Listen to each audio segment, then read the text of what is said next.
네, 안녕하십니까. 지금부터 제2회 카이스트 스타트업 테크 플라자를 시작하겠습니다. 오늘은 저희가 2회차로서 지난번에 이어서 판교와 대전 본원 온오프라인 병행해서 진행이 됩니다. 먼저 순서에 따라 인사 말씀을 창업 원장이신 김영태 교수님께서 하시겠습니다. 안녕하십니까. 다시 인사드리겠습니다. 반갑습니다. 예, 저는 카이스트 창원을 맡고 있는 김영태 교수라고 합니다. 방금 우리 박영철 센터님께서 간단하게 소개를 시켜드렸습니다만은 카이스트 스타트업 테크 플라자는 카이스트가 키우고 있는 스타트업과 또 시장의 투자 전문가들 간의 만남의 장입니다. 기회로 다양한 네트워킹과 또 다양한 시장의 어떤 니드들을 맞춰 나가는 그런 공유의 장이고요. 오늘은 사실은 소부장 관련 주제로 제2회 행사를 하게 됐습니다. 이런 행사는 지난 4월 초에 4월 6일에 바이오 의과학 분야를 주제로 강연과 함께 5개 스타트업 IR을 했고요. 오늘은 소부장 부분에 강연과 함께 또 5개 스타트업을 IR이 있게 되겠습니다. 제가 사실 조금 한두 가지 생각을 좀 정리해 왔는데요. 오늘 이런 말씀을 좀 드리고 싶습니다. 아프리카에 이런 속담이 있는 걸 여러분 다 아시리라고 믿습니다. 아이 하나 키우는데 마을 전체가 필요하다. 이미 많이 알려져 있는 얘기인데요. 카이스트 창업원은 소재 부품 장비 부분에 대한 스타트업들의 니드들이 굉장히 크다는 건 알고 있습니다. 우리가 이제 많이 제2 벤처 붐이라고도 얘기되고 있는 다양한 벤처들이 이제 성장하고 있는데 안타깝게도 주로 B2C의 이커머스의 다양한 ICT 분야 벤처들이 스타트업들이 많은 것 같습니다.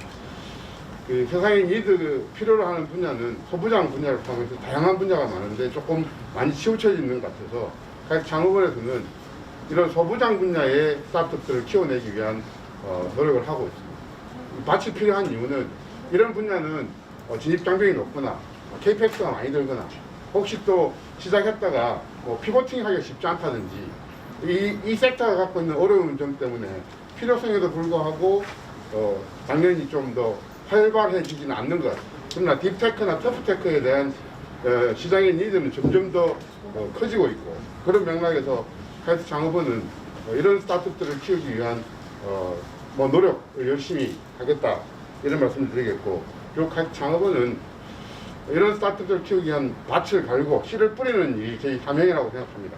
그래서 그럼으로써 우리가 이런 스타트업들을 키워내는 하나의 커뮤니티들을 여러분들과 함께 만들어 갈 수 있을 때 린 스타트업과 ICT 중심의 우리 창업생태계에 좀 더 풍부한 임팩트 있는 스타트업들이 만들어지지 않을까 그런 기대를 해보게 됩니다. 여러분들에게 많은 도움이 되는 장이 되었으면 좋겠습니다. 감사합니다.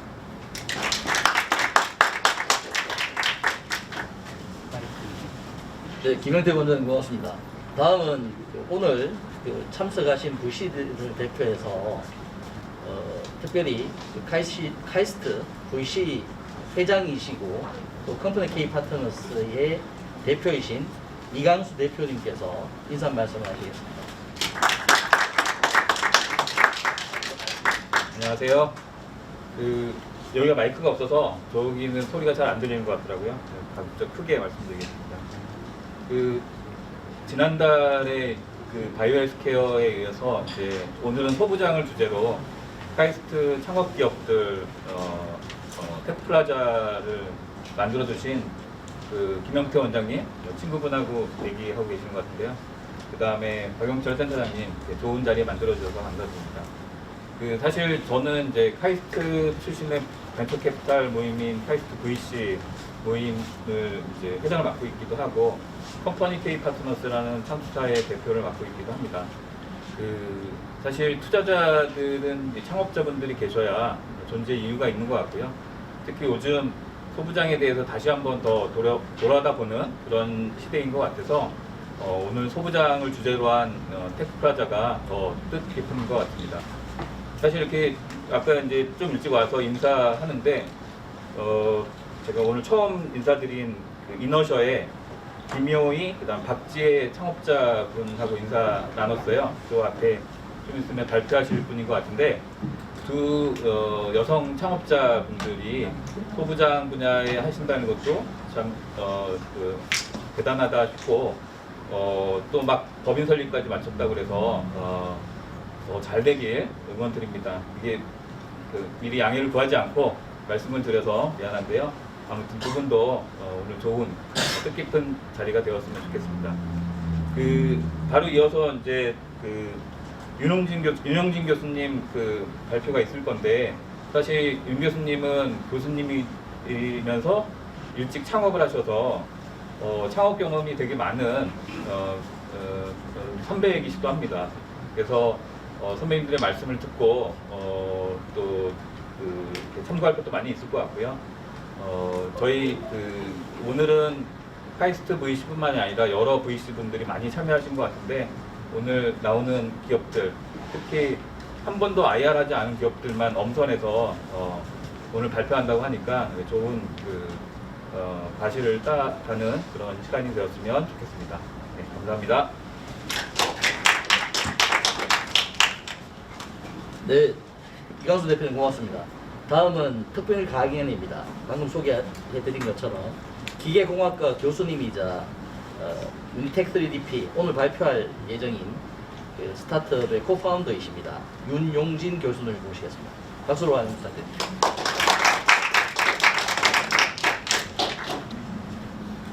네, 안녕하세요. 방금 소개받은 윤용진입니다. 이렇게 만나뵙게 돼서 반갑습니다. 네. 카이스트에 부임한 지는 이제 만 4년이 다 돼가고 있습니다. 그전에는 이제 싱가포르의 난양공과대학교라는 곳에서 한 9년간 교수 생활을 하면서 기술사업화에 관심이 많아서 진행을 많이 했고요. 그냥 교수 부임되기 전에는 스탠포드에서 석박사 생활하면서 창업에 좀 도전을 해본 적도 있습니다.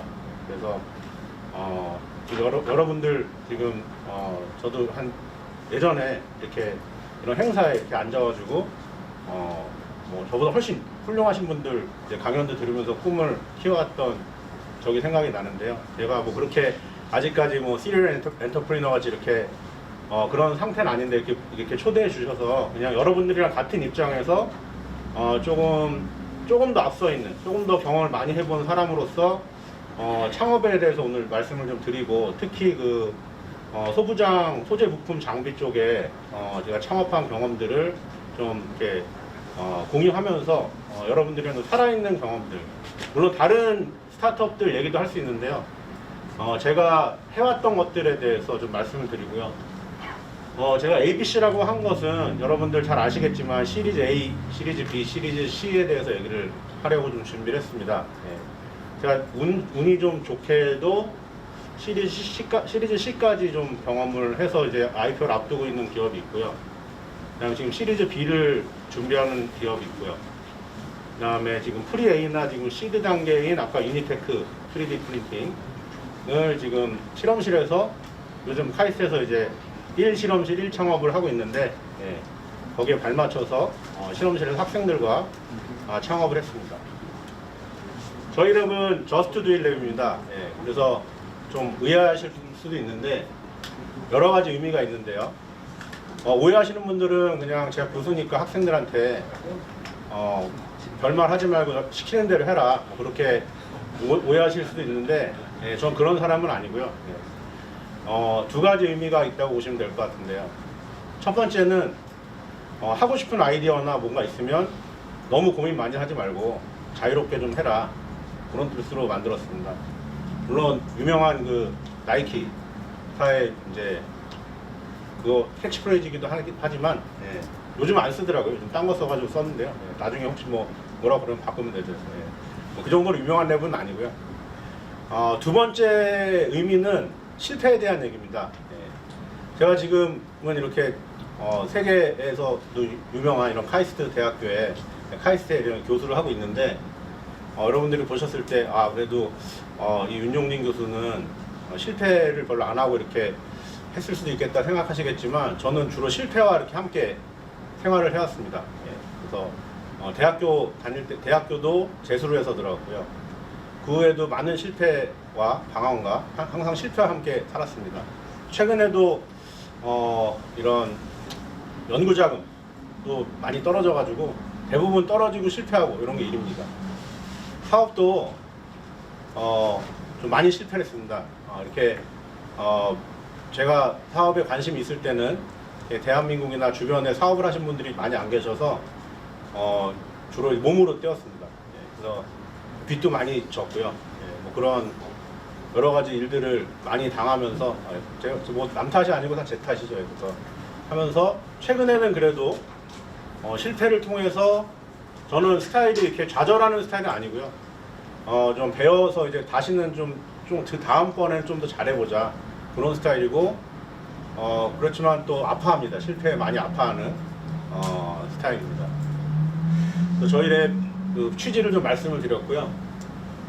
저스트 두 랩에 여기 보시면 저희 랩에서는 주로 적층 제조하고 반도체 공정을 가지고 소재나 부품 개발을 하고 소재 연구도 하고요. 그 다음에 이런 응용 연구도 하고 있습니다. 여기 보시면 이런 금속 프린팅, 이따 유니텍 3D 프린팅이 지향하는 그런 보급형 유니텍 메탈 프린팅이 있고요.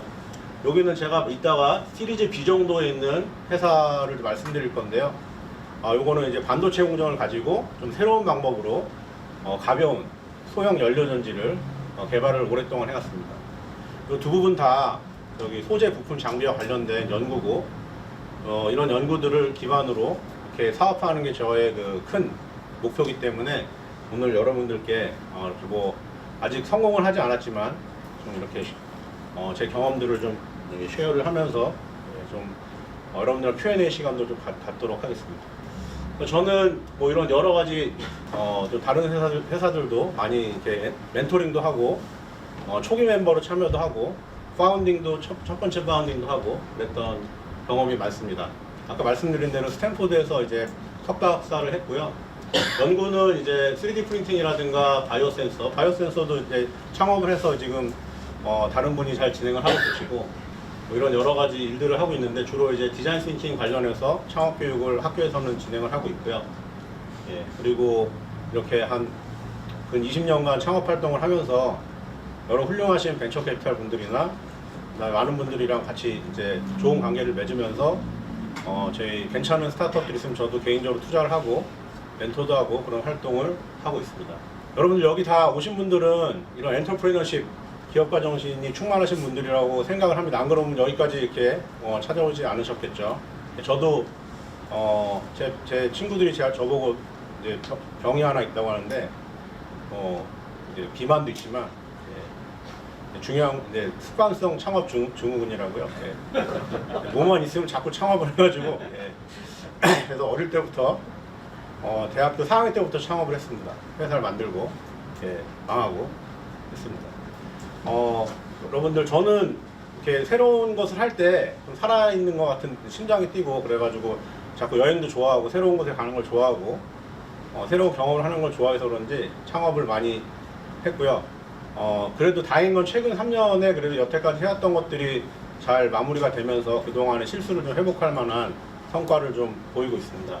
하지만 창업은 해보신 분들 아시겠지만 계속된 실패의 연속이라는 거 그걸 얼마나 잘 무덤덤하게 가져가면서 그 다음에 잘 전에 실패해서 배워서 그 다음에 조금씩 나아지는 그런 과정이 계속 끊임없이 계속되는 것 같습니다. 창업 잘 하시는 분들은 뭐 한두 번만 실패하시고 확 그냥 상장하시는 분들도 있으시더라고요. 근데 저는 완전 그 반대편에 있고요. 여기 보시면 제가 이 긴 여정을 창업의 긴 여정 중에 아주 초반만 좀 그려봤는데요. 약간 그런 거죠. 좀 FFF라고도 하는데 혹시 들어보셨어요? FFF 펀딩? 예, FFF가 3D 프린팅도 맞는데 되게 잘하시네요. 물론 FDM을 이제 FFF라고 하는데 펀딩할 때 이제 FFF라고 좀 놀리는 적으로 하는데 패밀리, 프렌드, 풀 이렇게 바보, 그다음에 친구, 그다음에 가족들한테 이제 펀드레이징을 합니다. 보통 처음에 본인이 돈이 없을 때. 하다가 이제 두 번째 단계에서 이제 엔젤 인베스팅이 들어가고, 그 다음에 인큐베이터도 만나고, 악셀러레이터도 만나고, 그러면서 이제 프로토타입 만들고, 프리-A, 시리즈 A 펀딩하고, 이 정도 가야지 이제 어느 정도 스타트업이 좀 굴러갔다 하는데, 제 경험상 여기까지 시리즈 B까지 가는데 정말 오랜 시간이 걸리고요. 특히 아까 창업원장님 말씀하신 것 같이 소재 부품 장비 분야는 정말 오래 걸립니다. 이게 기반 기술이 일단 마련이 돼야 되고 특허도 확보를 해야 되고요. 이따 말씀드리겠지만 전문 인력도 확보를 해야 되고 정말 어려운 분야입니다. 그만큼 장벽도 높고 그만큼 한번 터지면 세게 터집니다. 그래서 많이들 하고 싶어 하시는데 못하는 부분도 있고, 그래서 카이스트가 이쪽으로 해야 된다고 저는 생각합니다. 다들 하는 그런 창업 말고요. 소재 부품 장비, 기술이 많이 들어간 그런 창업을 좀 여러분들이 힘드시더라도, 물론 되게 고난의 행군일 거라고 생각을 하는데 힘드시더라도 그쪽을 한번 도전을 해보셨으면, 제가 하랬다 나중에 저를 원망은 하지 마시고요. 제가 하랬다고 한 게 아닌데 본인이 책임지고 하시는 겁니다. 이런 고난의 길인데 이게 끝이 아니라는 거죠. 이게 시작입니다. 시리즈 B가 시작이고요. 창업을 고려를 할 때 처음에 여러 가지 요소가 있는데, 뭐 여기 5개 넣었는데 제가 봤을 때는 3가지 정도, 비즈니스 모델하고 그다음에 팀 멤버 좀 같이 가는 것 같고요. 그 다음에 펀딩, 타이밍 중요하지만 이렇게 3가지가 제가 제일 중요하다고 생각하고, 그 중에 제일 중요한 게 뭐냐고 많이들 물어보시는데 저는 팀이라고 생각합니다. 그럼 비즈니스 아이디어는 특히 창업, 초기 창업, 뭐 물론 대기업도 그렇지만 피보팅을 많이 하게 돼 있고요. 저도 하면서 여러 번 바꿨고요. 근데 팀이 견고하게 있으면 아까 그 여정에서 B까지, C까지 갈 수가 있습니다. 근데 팀이 중간에 해체도 되고, 뭐 파운더만 해체되는 게 아니고 초기 멤버들도 많이 훅 들어왔다 훅 나오고 그런 것들도 많이, 그런 과정에서 인간적인 좀 배신감도 많이 느끼고 금전적인 손해도 많이 보고 뭐 여러 가지 힘든 일들이 많으실 것 같은데 잘 이겨내시길 바라겠습니다. 그래서 시간이 없기 때문에 이제 소부장 창업의 좀 특징을 좀 오늘 말씀을 드려보도록 하겠습니다. 다들 아시겠지만 첫 번째는 높은 기술 장벽입니다. 개발하기 위해서 장기간 기반 기술 및 특허를 확보를 해야 되는데요. 이게 정말 어렵고 되게 좋은 기술일수록 오래 걸리긴 합니다. 그래서 누구나 이렇게 간단하게 개발할 수 있는 것들도 있지만, 물론 거기에다가 요즘 4차 산업혁명 기술인 인공지능이나 빅데이터를 얹어가지고 잘 하시는 분도 계시지만, 기본적으로 소재, 그다음에 부품, 장비 이쪽은 기술력이 많이 쌓여 있어야지 좀 가능한 부분입니다. 특허도 국제 특허, 괜찮은 특허들, 백그라운드 특허들을 많이 확보를 해야 되는데 이 부분도 특허 확보하기도 어렵고요, 사실. 그리고 국제 특허가 비용이 등록하는 데도 비싸고 운영하는 데도 비싸고, 해보신 분 아시겠지만 거의 이제 2개국 특허만 해도 뭐 1년에 1억 이상 나가는 거는 부지기수입니다. 그래서 이런 것도 잘 생각을 하셔가지고 특허 전략을 어떻게 짤지도 잘 고민을 해보셔야 될 것 같고요. 두 번째는 이런 것을 개발할 때 필요한 전문 인력 확보입니다. 그 고급 인력이 필요하기 때문에 그쪽 그 소재나 부품, 장비를 개발할 수 있는 고급 인력이 필요하기 때문에 인건비도 많이 들고요. 그런 사람도 별로 없습니다. 왜 없냐면 그런 분들은 삼성이나 하이닉스에 많이 가 계세요. 미리 이렇게 연봉 1억 이상씩 받으셔가지고 가 계십니다. 그런 분들을 꼬셔서 같이 하자고 하기도 되게 어렵고요. 이런 부분이 되게 힘든 부분입니다. 인력이 되게 어렵고요. 제 경험상 그렇습니다. 그 다음에 아까 원장님 말씀하신 높은 비용, KPX가 매우 높습니다. 장비나 소재나 부품을 제조하기 위해서는 양산 라인이 있어야 되고, 반도체 양산 라인은 한 베이 까는데도 미니멈 300억 정도 들기 때문에 이게 300억 여러분들 투자 받는다고 생각하시면 이미 시리즈 B 훌쩍 넘어가는데, 그럼 시리즈 B 넘어가면 이제 막 양산 깔아서 시작하려고 그러는데, 시리즈 B 들어오신 분들은 이제 조만간에 IPO 상장 생각하고 계신데 이제 시작이죠. 뭔가 이게 안 맞죠. 그래가지고 한국에서 사실 되게 한국의 주식시장이 그만큼 큰 밸류에이션을 가진 회사들을 상장해서 소화하기가 어렵기 때문에 많은 어려움이 있습니다. 그래서 많은 경우에는 해외로 플립을 해서 해외 그 주식시장으로 거래를 한다거나 상장을 목표로 한다거나 아니면 M&A를 한다거나 그런 엑시트 플랜이 조금 다르게 됩니다. 소부장 쪽은요. 그런 것들을 좀 고려를 하셔야 되고요.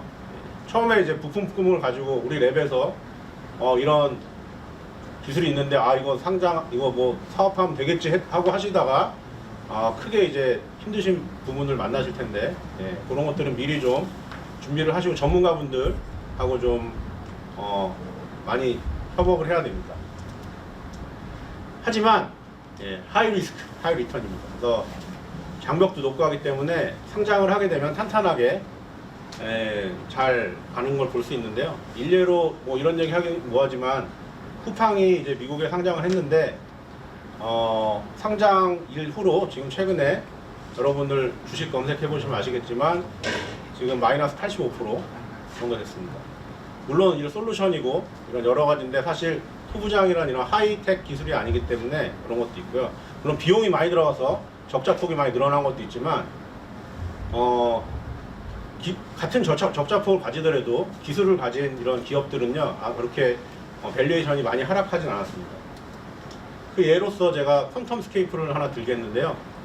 여러분도 아시겠지만 저는 이제 좀 아는 내용만 갖고 왔습니다. 어디 신문 기사가 아니고 퀀텀 스케이프는 여기 스탠포드에 제 그 스승님이신 프린츠 교수님께서 이렇게 제자들이 만든 겁니다. 그래서 그 처음에는 이제 퀀텀 닷 기술을 가지고 뭔가 연료전지나 이쪽을 해보려고 하다가 지금은 여기 보시면은 솔리드 스테이트 고체 산화, 전고체 연료전지, 전고체 배터리를 이제 만드는 회사인데요. 아직 프로토타입밖에 안 나왔거든요. 근데도 2021년 9월 3일 날 뉴욕에 상장을 해서 우리나라로 치면 이제 기술특례 상장이죠. SPC인가요, 그죠? 그 특수 목적 회사로 상장을 했는데 그때 상장했을 때 가치가 10조 정도 됐고요. 지금은 한 8조 정도, 9조 정도 하고 있습니다. 이 퀀텀 스케이프 회사는 아직 매출이 없어요. 앞으로 향후 이제 폭스바겐이나 이런 데다가 좀 납품을 하겠다 하는데도 아직 이렇게 유지를 하고 있습니다. 그리고 처음에 이 회사를 창립했던 대학원 친구들이 저보다 1, 2년 후배였는데 그 친구들이 아직도 여기 CTO랑 뭐 이런 요직을 하면서 이제 저와는 다른 레벨의 삶을 살고 있습니다. 이제 이 친구들은 이제 거의 몇 천억에서 조 단위의 이제 그런 자산가가 돼서 하고 있고 그때 제가 아는 한국 후배도 여기 들어갈 기회가 있었는데 한국에 교수 자리가 있어서 교수로 왔습니다. 안 들어가고 이렇게 10년이나 걸렸습니다. 보시면 10년 넘게 걸렸죠. 소부장 사업이 아직 제품도 없는데 10년 이상 걸리는 이런 오래 걸리는 고단한 작업입니다. 물론 이 퀀텀 스케이프는 초기에 빌 게이츠라든가 그런 폭스바겐이라든가 이런 큰 데서 투자를 크게 받아서 잘 운영한 면도 있고 실리콘밸리에서 커왔기 때문에 좀 우리랑 환경이 다른데요. 그래도 이런 비슷한 면들은 좀 보실 수 있을 것 같습니다. 여기서 좀 포인트는 오래 걸린다는 거 하고 상장하면 대박이 난다는 거 두 가지 시간 빨리 넘어가겠습니다. 제 몇 분 남았나요? 2시간입니다. 끝난 거 아닌가요 지금? 제 창업 스토리를 좀 말씀을 드리려고 했는데 끝나서 그래도 빨리 다음에 조사해 주시면 소부장 A 시리즈 A를 바라보는 유니테크는 이따가 저기 김상래 대표님이 발표를 해주실 거라서 장비 관련된 스타트업이고요. 지금 청창사 갖고 E5에 들어가서 시드 스테이지에 있습니다. 그래서 지금 프리-A 좀 팁스나 이런 것들을 좀 준비를 하고 있고 이런 투자 전략이라든가 이런 플래닝은 제가 기술 멘토뿐만 아니고 그런 비즈니스적으로 어떻게 B까지는 제가 좀 어떻게 B 이상은 제가 잘 안 하고 이제 기관들이 하셔가지고 제가 안 하는데 B까지는 어떻게 제가 어떻게 해서라도 만들어 보려고 하고 있습니다. 유니테크 이따가 잘 설명 부탁드릴게요. 넘어가겠습니다.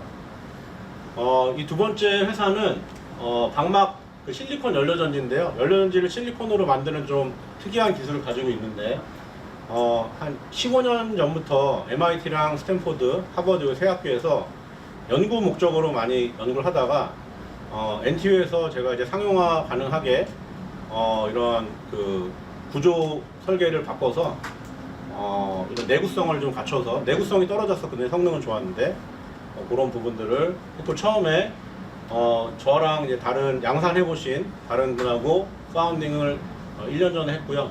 지금은 직원이 한 10명 정도 근무를 하고 있고 작년에 시리즈 A를 이제 마쳤고요. 10억 시리즈 A보다는 좀 작게 약간 프리 A 정도에 마쳤는데 10억 정도 투자를 받았습니다. 그리고 올해 여름에 지금 이제 프로토타입이 좀 나오고 있는데 시리즈 B 정도를 생각을 하고 있습니다. 그래서 프리밸류로는 한 400억 정도 좀 보고 있습니다. 400억 맞죠? 여기 보시면 이제 실리콘으로 만든 연료전지고요. 가볍고 작고 오래가는 그런 연료전지고 방망으로 만들어가지고 고체 산화 연료전지이기 때문에 연구적으로는 성능도 고성능이 나오고 했는데 잘 깨졌거든요 이게. 근데 이거를 획기적으로 개선시킨 특허 좋은 논문에 나왔고 나가기 전에 이제 국제 특허를 다수 등록을 해놨습니다. 그 후에 이제 펀드레이징해서 지금 진행을 하고 있습니다. 네, 이렇게 이거 넘어가겠습니다. 이렇게 이거는 이제 보여드린 게 고난한 길이다. 제가 진짜 옛날부터 했다. 처음에 투자 제의를 받은 건 2008년에 제의를 미국에서 받았었고요. 그때는 정말 잘 깨지는 셀이 있었는데도 투자를 하겠다. 럭스캐피탈에서 제의를 받았는데 그때는 저희가 자신감이 없어서 못했습니다. 이게 홈페이지가 들어가서 보시면은 좀 IR 자료 간단하게 올라와 있고 어플리케이션 쪽으로는 모빌리티 전략적으로 지금 목표를 하고 있습니다. 이렇게 생겼습니다. 지금 스택 만들고 있고요. 여기 보시면 여기 기존에 한 300마이크로 이상 되는 그런 연료전지 셀을 150나노미터로 줄였고요. 그래서 방막으로 만들었기 때문에 성능을 많이 향상시켰습니다. 마지막 세 번째 C는 애니메리 솔루션이라는 데인데요. 제가 NTU에 재직할 때 3D 프린팅 연구를 하면서 3D 프린팅으로 메디컬 임플란트, 코라든가 아나골절이라든가 여러 가지 성형 제품에 쓰이는 그런 것들을 같이 연구 개발을 했는데 그때 이제 의료용 임플란트의 소재나 부품, 그다음에 지금 시스템까지 AI 접목해서 시스템까지 확장해서 시작을 했고요. 저는 파운더는 아니었고 초창기 멤버로 들어가서 이렇게 같이 기술 이전이나 이런 교류를 하고 있었습니다. 최근에 좋은 소식이 들려서 이렇게 작년에 코스닥 기술성 평가를 통과를 했고 올해나 내년쯤에 지금 기술 상장 준비를 하고 있고요. 근데 요즘 바이오 쪽에 기술 상장이 분위기가 안 좋아서 조금 미루게 될 것 같습니다. 어쨌든 좀 C 이상으로 갖게 됐고 여러분들 이제 거의 끝났는데 오늘 말씀드릴 것은 요런 부분 좀 말씀드리고 싶었어요. 그래서 처음에 저 창업을 할 때는 그냥 막무가내로 했는데 하다 보니까 이제 벤처 캐피탈 분들도 항상 얘기하시는 것들도 그렇고 저도 좀 생각이 언제 어떻게 마무리할지를 좀 생각을 하셔야 될 것 같습니다. 특히 소부장 같은 경우는 오래 걸리고 투자도 많이 들어가기 때문에 이런 M&A나 IPO 어떻게 하실지를 좀 여러분들 IR 준비하실 때 아니면 VC랑 미팅하실 때 KPX가 얼마나 들어갈 건지에 대한 감도 아직 없으실 텐데 그런 것들 다 준비하셔가지고 하시면 여러분들 소부장 창업이 어렵지만 성공적으로 하실 수 있을 거라고 생각을 합니다. 다시 한번 경청해 주셔서 감사합니다. 고맙습니다. 오늘 소부장 ABC에 관련해서 윤영주 교수님께서 방금까지 설명해 주셨습니다. 다음은 대기업 사례입니다. 오늘은 특별히 5개사 대기업에서 온 오프라인으로 참석 중이십니다. 그 중에서 2개사의 소부장 분야의 현재 사업을 소개하고 기존 사업의 확장과 신규 사업을 위해서 카이스트에서 필요로 하는 기술에 대한 니즈를 설명하실 예정입니다. 오늘 오프라인 동시에 참여하시는 분들 중에서 관련되는 사업에 참여하고 싶으신 분들은 제게 연락을 주시면 제가 각 사의 담당분들과 1대1 매칭하는 그런 기회를 만들도록 하겠습니다. 먼저 현대자동차 그룹에서 제로원 팀의 오원택 책임님이 나오셨습니다. 오책임님은 지금 현재 카이스트와 함께 스타트업 한 곳과 기술 연계 그리고 사업 연계 그리고 투자를 검토하고 계십니다. 네, 저는 현대자동차 그룹에서 그 오픈 이노베이션 업무를 담당하고 있는 오원택 책임입니다. 네, 오늘 발표 기회를 주신 그 창업원장님과 센터장님께 감사 말씀드리겠습니다. 오늘 제가 말씀드릴 내용은 현대자동차 그룹이 어떤 오픈 이노베이션에 대한 툴들을 갖고 있고 또 어떤 분야에서 스타트업들과 협업하는 것을 지향하고 있는지 이런 내용들에 대해서 소부장 스타트업 주제 중심으로 한번 설명드려 보도록 하겠습니다. 그 현대자동차 그룹은 국내외에서 오픈 이노베이션을 위한 플랫폼을 가지고 있고 그 플랫폼의 브랜드 네임을 제로원이라고 이름 붙여서 활동하고 있습니다. 제로원은 이름에서 좀 짐작할 수 있으실 것 같은데요. 제로 아무것도 없는 것에서부터 일 완벽하는 어떤 유니콘 기업이 될 때까지 저희가 같이 해드리겠다는 의미로 지었고요. 그 제로원의 이제 이 페이지에서 보실 수 있는 거는 제로원의 세 가지 큰 구성 요소를 보실 수 있습니다. 오른쪽에 있는 것이 먼저 익숙하실 것 같아서 설명을 드리면 제로원 벤처스라고 이름이 되어 있는데요. 그 오늘 참석해 주셨던 분들이 이제 조금 더 익숙하실 그 스타트업 부문의 신사업이나 신기술 관련돼서 저희가 협업하는 내용들입니다. 그래서 처음에 창업하실 때부터 액셀러레이팅 그리고 저희가 투자까지 같이 이렇게 해드리고 있고요.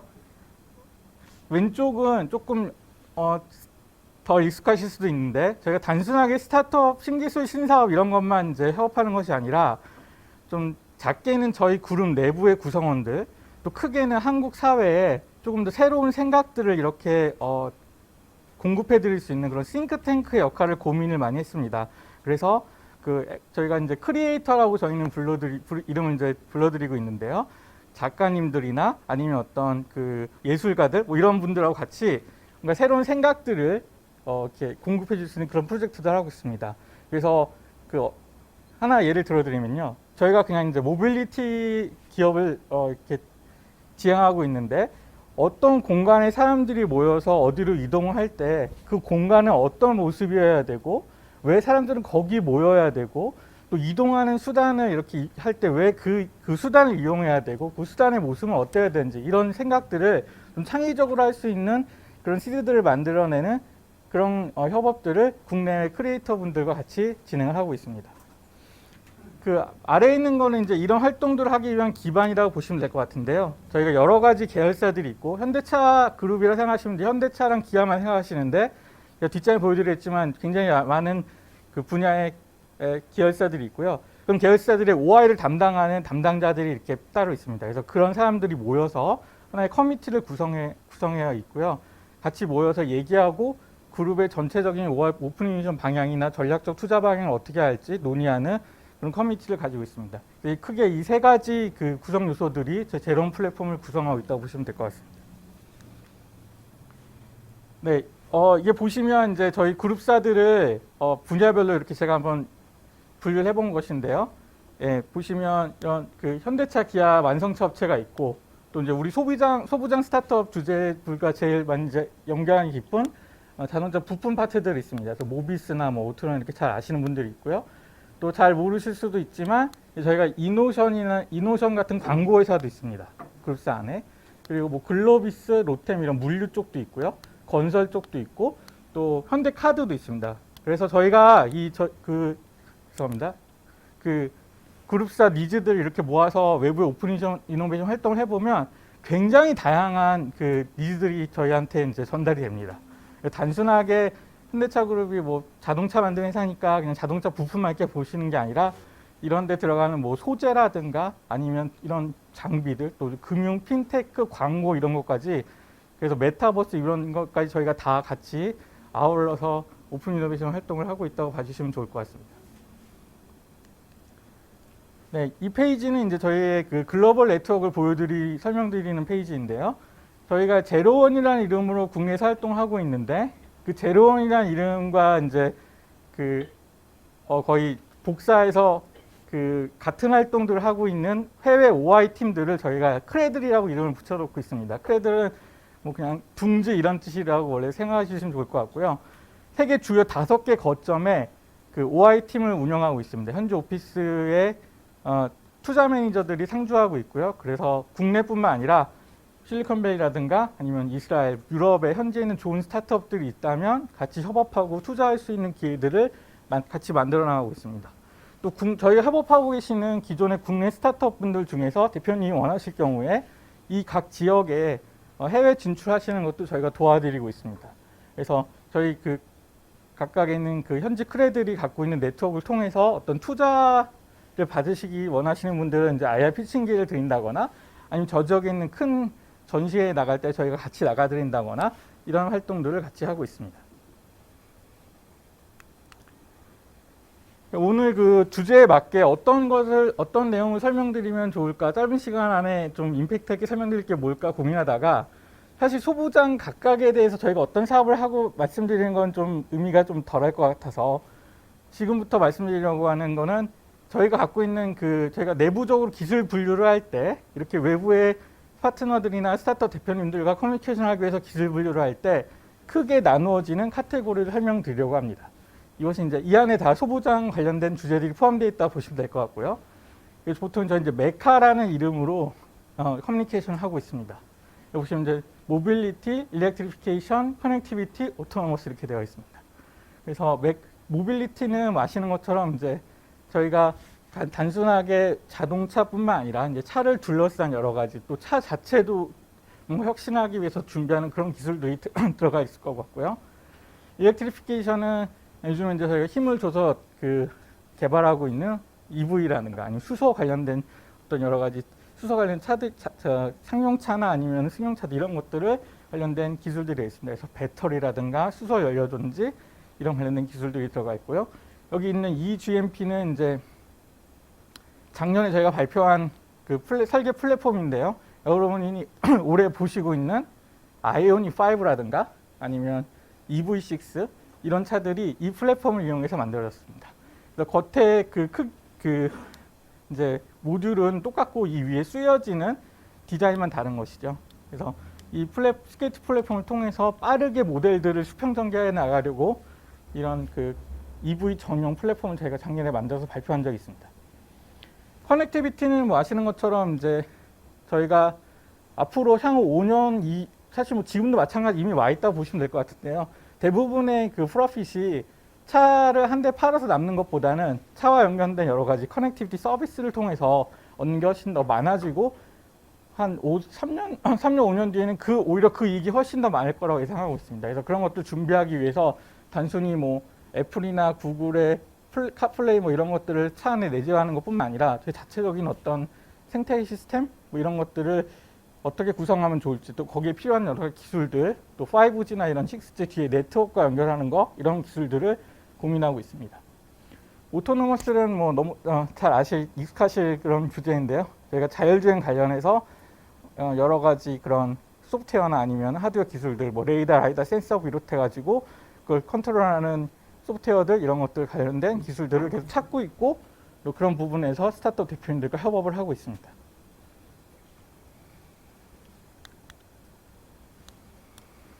네, 이 페이지는 앞에는 좀 기술 카테고리를 보여드렸다면 이건 좀 제품 카테고리를 한번 강표를 구성해 봤습니다. 그래서 크게 지금 저희가 힘을 줘서 개발하고 있고 스타트업 대표님들과 협업하고 싶은 제품 분이라 보시면 될 것 같고요.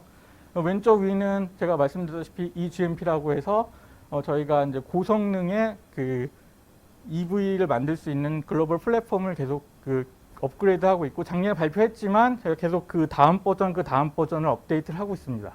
그래서 안에 들어가는 배터리라든가 아니면은 모터의 출력이라든가 아니면 좀 더 차를 가볍게 만들기 위한 여러 가지 방법이라든가 아니면 신재생 에너지를 여기다 넣을 수 있는 방법이 없을까 이런 것들을 계속 고민하고 있습니다. 오른쪽 상단에 있는 PBV는 이제 특수 목적용 비클을 말하는 것인데요.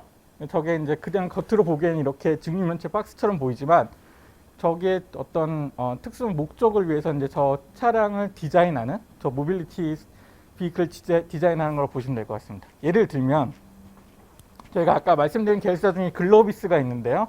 글로비스 같은 경우에는 소형 라스트 마일 배송을 위한 소형 화물 트럭들을 굉장히 넥스트 다음 버전 어떻게 만들까 고민을 많이 하고 있습니다. 그래서 저런 형태를 만드는데 단순하게 그냥 배송 트럭을 만드는 것이 아니라 배송 트럭의 화물칸 안에 우리 뭐 예전에 한번 뉴스에서 이슈도 되기도 했었지만 이 화물 기사님들 굉장히 그 분류하시는데 고생을 많이 하시잖아요. 그래서 화물들이 자동으로 분류될 수 있게 안에 어떤 로보틱스 시스템을 구성한다든지 아니면 그 화물들이 자동으로 정비돼서 배송할 수 있게 쉽게 그 안에 내부 디자인을 한다든지 이런 목적으로 PBV를 고민을 하고 있습니다. 이미 저희가 언론에 발표한 게 있고요. 기아에서 찾아보시면 나올 것 같은데 기아에서 쿠팡하고 같이 다음 넥스트 버전의 쿠팡 그 라스트 메일 배송 트럭을 이 PBV 컨셉을 이용해서 만드는 MOU를 맺고 현재 공동 개발을 진행하고 있습니다. 여기 왼쪽 아래에 있는 건 이제 저희가 AAM이라고 부르는데 그 통용적으로 UAM이라고 부르는 그 날아다니는 어떤 모빌리티를 말씀드리는 거고요. 저희가 나사에서 부상용 영입하기도 했지만 아직은 이제 당장 상용하기는 어려운데 그렇다고 뭐 너무 원미래도 아니고 짧은 시간 안에 상용화하기 위해서 노력을 하고 있습니다. 처음에는 사람이 여기 타는 거는 조금 이제 좀 리스키한 면도 있고 그래서 제가 알기로는 이제 내부 전략적으로는 먼저 화물 운송부터 해서 이제 화물 운송도 좀 자유롭게 비행이 가능한 어떤 바다라든가 그래서 육로로 좀 해서 배송이 어려운 그런 섬 지역이라든가 이런 지역들 먼저 중심으로 해서 국내든 해외든 이런 그 화물 운송부터 좀 시작해 보려고 준비를 하고 있습니다. 네, 오른쪽은 좀 잘 아실 것 같은 로보틱스입니다. 저 그림이 너무 많이 쓰여서 제가 저 그림을 넣기 별로 안 좋아했는데 어쨌든 좀 대표성을 가진 그림이고요. 저희가 작년에 보스턴 다이내믹스를 인수하면서 내부적으로 로보틱스에 대한 관심을 굉장히 많이 갖고 있고 그리고 전체적으로 역량을 확보하기 위해서 노력을 많이 하고 있습니다. 로봇 관련된 여러 가지 기술들, 미케니컬한 기술뿐만 아니라 컨트롤하는 거, 센서들 이런 것들 관련된 그 스타트업들과 같이 협업들 이미 프로젝트들을 많이 하고 있고요. 저희 로봇연구소에서 내재하기 어려운 것들을 이미 많이 협업을 하고 있고 계속적으로도 또 이런 소재 부분 장비 관련된 스타트업 대표님들과 같이 협업계를 찾아 나가고 있습니다. 예, 제가 좀 마지막으로는 이제 수소 얘기를 안 해드릴 수 없어서 저희가 워낙 수소에 많이 방점을 찍고 있다 보니까 수소 얘기를 잠깐 드리려고 이 장표를 마련했습니다. 그래서 이건 제가 이미 전략을 발표한 장표고요. 그래서 2030년 그리고 2040년에 이제 80% 이상 저희 내부 비클들의 수소화를 달성하겠다는 거고, 그리고 2045년에는 탄소 중립을 하겠다는 이런 로드맵을 올해 초에 발표를 했고요. 이게 이제 로드맵을 발표한 거기 때문에 내부적으로는 이 안에 하위 카테고리 여러 가지 과제들이 되게 많이 있습니다. 그런 과제들도 당연히 이제 소부장 관련된 스타트업 대표님들과 같이 필요한 부분들을 이렇게 맞춰 넣어서 저희가 이 로드맵을 달성하기 위해서 계속 노력을 할 예정입니다. 네, 제가 짧은 시간 동안 말씀을 드렸는데요. 네, 조금이나마 이해가 좀 되셨으면 좋을 것 같고, 또 뭐 시간이 지금 여기는 이제 제한돼 있으니까 이 이후라도 또 센스상이나 또 통해 연락 주시면은 저희가 최대한 저희 같이 협업할 수 있는 기회들을 만들도록 노력하겠습니다. 네, 감사합니다. 소부장 사업을 이해할 수 있는 좋은 시간이었던 것 같습니다. 다음은 LG노텍의 인큐베이션 팀의 권진우 팀장이십니다. 네, 안녕하십니까. 오늘 소재 부품과 관련된 창업 아이템 얘기를 들었을 때 이거 딱 우리 회사랑 딱 핏이 맞기는 한데 이걸 어떻게 해야 되나. 아까 앞서 우리 교수님이 설명해 주신 것처럼 이게 굉장히 시간이 오래 걸리는 사업군이고, 그래서 어떻게 해야 되나. 그럼에도 불구하고 한번 시작해서 성공을 하게 된다면 굉장히 얻는 과실은 굉장히 크다. 이 부분을 좀 강조를 해야 되겠다라는 생각을 좀 했습니다. 그래서 이제 처음부터 시작해서 마지막 한 5번째 슬라이드까지는 회사 소개 비슷하게 하긴 할 텐데, 이노텍이 어떻게 성장해 왔는지에 대해 간단하게 말씀드리면서 결국에는 소재 부품이 시작하긴 되게 어렵지만 결국 크게 성장할 수 있는 중요한 아이템이고, 이게 저희가 계속 관련된 창업 아이템들을 찾기 위해서 실리콘밸리를 찾아 헤매거든요. 근데 제발 앞으로는 그렇게 안 되고 우리 국내에서 여러분들 같은 분들과 같이 협업해서 진행할 수 있는 그런 날이 왔으면 좋겠다는 생각을 좀 하면서 시작하도록 하겠습니다. 네, 앞서 그냥 중요성에 대해서는 되게 말씀을 많이 하셔가지고 크게 말씀은 안 드리겠지만 소재 부품이라는 거는 완제품을 만들기 위한 중간재 역할이긴 하지만 그 완제품의 특성과 특징, 차별화 포인트들을 가장 기저에서 결정지을 수 있는 부품이 소재 부품입니다. 그렇기 때문에 굉장히 중요한 부분이고요. 더불어서 최근에 지금 무역 분쟁이나 수출 규제 때문에 굉장히 많은 어려움을 우리나라도 앞으로 겪을 것 같고 소재 부품의 강국인 일본도 굉장히 많은 어려움을 겪고 있습니다. 그래서 이런 부분에 있어서 저희가 이 부분을 등한시하게 된다. 우리나라에서 이런 부분들을 계속 육성시키려고 노력은 하고 있지만 이런 부분들을 계속 등한시하게 되고 아까 말씀드렸던 ICT 쪽, 이를테면 접근하기 편한 쪽 위주로 해서 창업을 하게 되면 과연 이게 우리의 근간이 흔들리지 않을까 이런 생각은 계속 하고 있고요. 산업통상자원부에서 소부장 관련 2.0 전략을 해서 30년까지 계획을 수립해 놓기는 했습니다만 실질적인 성과는 그렇게 빨리 나오지는 않고 있습니다. 아까 말씀드렸다시피 전제로 굉장히 오래 걸리는 사업입니다. 그래서 이거를 지금부터라도 한 30년까지 바라보면서 이렇게 갖고 가야 되는데 과연 지금의 트렌드로 봤을 때 과연 소재 부품과 관련된 기업들이 얼마나 많이 나올 거냐 우리나라에서 이건 좀 우려 포인트고요. 그럼에도 불구하고 이제 LG이노텍은 1970년대 우리나라 최초로 전자부품 기업으로 설립된 회사입니다. 지금까지 이제 50년 넘게 진행이 됐는데 기본적으로 지금 광학 설계나 소재 가공 기술 이런 것들의 총 11개 핵심 기술 기반으로 해서 회사가 지속적으로 성장을 하고 있고요. 근 50년간 굉장히 많은 글로벌 퍼스트, 베스트, 그래서 MS 기준으로 해서 1등하는 제품들로 굉장히 많이 나온 회사입니다. 그래서 보시면은 지금 2011년 기준으로 저희가 회사가 한 4조 5천억 정도의 매출을 올렸습니다. 근데 작년 기준으로 해서 14조 9천억이 됐습니다. 그러니까 국내에 있는 기업 중에서 연간 평균 12.6%라는 성장률을 기록하면서 성장하는 회사가 없습니다. 이건 이제 소재 부품이기 때문에 가능한 거거든요. 처음에는 8천억부터 시작해서 4조까지 올라오는데 굉장히 많은 시간이 걸렸습니다. 근데 이게 어느 정도 탄력을 받고 올라가게 되면은 계속 올라가게 되는 거거든요. 그리고 회사 자체가 이렇게 성장할 수 있던 동의는 뭐냐면 처음에 부품으로서 시작을 했을 때는 인지도가 그렇게 높지 않아요. 그러다 보니까 하나씩 글로벌 기업들을 뚫어가는데 지금 현재는 14조, 그러니까 거의 15조를 해 나가면서 글로벌로 브랜드 네임, 글로벌 탑 10 안에서 7개 업체와 저희가 거래를 하고 있고요. 시가총액 기준으로 글로벌 탑 10이 되는 기업들과는 밀접하게 관계하고 있는 게 거기서 6개 업체들과 거래를 하고 있는 상황입니다. 그렇게 소재 부품과 관련돼서 경쟁력을 가지고 있다면 향후에 굉장히 많은 성장 기회가 여러분들한테도 있을 거고요. 그런 아이템들을 찾게 된다면 저희도 강력하게 협력을 했었으면 하는 그런 바람이 있는 상황입니다. LG이노텍은 지금 여기가 이제 마곡에 있는 사이언스 파크입니다. 그래서 여기 LG이노텍 여기 한 중앙 정도에 위치해 있는데 여기 안에 LG그룹 전체 R&D 센터가 모여 있습니다. 이렇게 모여 있는 이유는 뭐냐면 LG전자를 제외한 LG전자에서 가전하는 부분을 제외하고는 거의 대부분이 소재 부품을 하는 회사들입니다. 이 회사들이 한꺼번에 모여서 다 시너지를 내야 되기 때문에 한꺼번에 모여 있는 거고요. 이만큼 다 모여서 시너지를 내야 할 만큼 어려운 거긴 하지만 상호 각각의 부품이기 때문에 부품과 부품 간에 상호 시너지를 내게 되면 그만큼 더 많은 효과를 낼 수 있고 더 많은 매출을 올릴 수 있고 더 많은 기업들을 유치할 수 있는 장점이 있습니다. 자, 마지막으로 굉장히 빨리 진행되고 있는데 지금 이제 미래 핵심 사업으로 우리가 지금 선정하고 있는 6개의 분야입니다.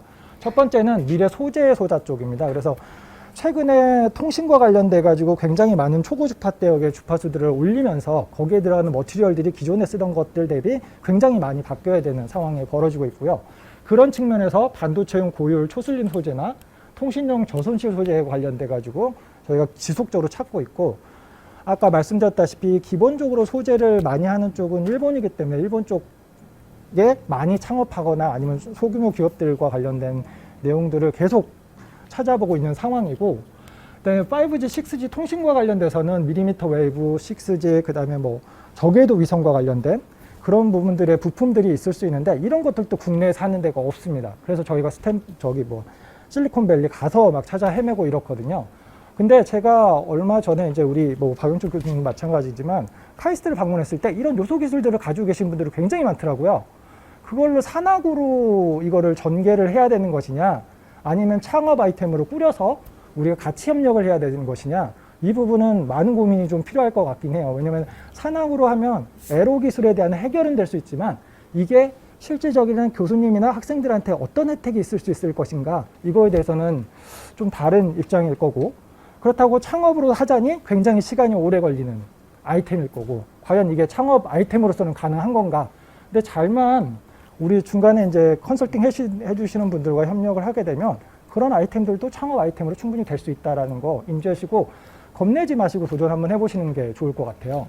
그리고 자율주행과 관련해서 이노텍이 하고 있는 거는 초정밀 라이다, 4D 레이더, 그다음에 관련돼가지고 소프트웨어 기술들이 필요합니다. 그래서 이런 부분들은 아직까지 이제 초창기고, 아까 우리 발표해주신 책임님이 저희의 고객입니다. 고객 안에 핵심 부품으로 들어가는 부분이기 때문에 그런 부분들도 같이 좀 해야 되는 거고, 그다음에 전력 모듈과 관련돼가지고도 마찬가지로 효율성이 높은 페라이트를 개발하고 그를 활용해서 어떤 모듈을 만들고 그거를 종합적인 이제 완성차 아니면은 완성되는 어떤 뭐 그 태양광 시스템이나 이런 데에 도입해서 쓸 수 있도록 만들어주는 부분들.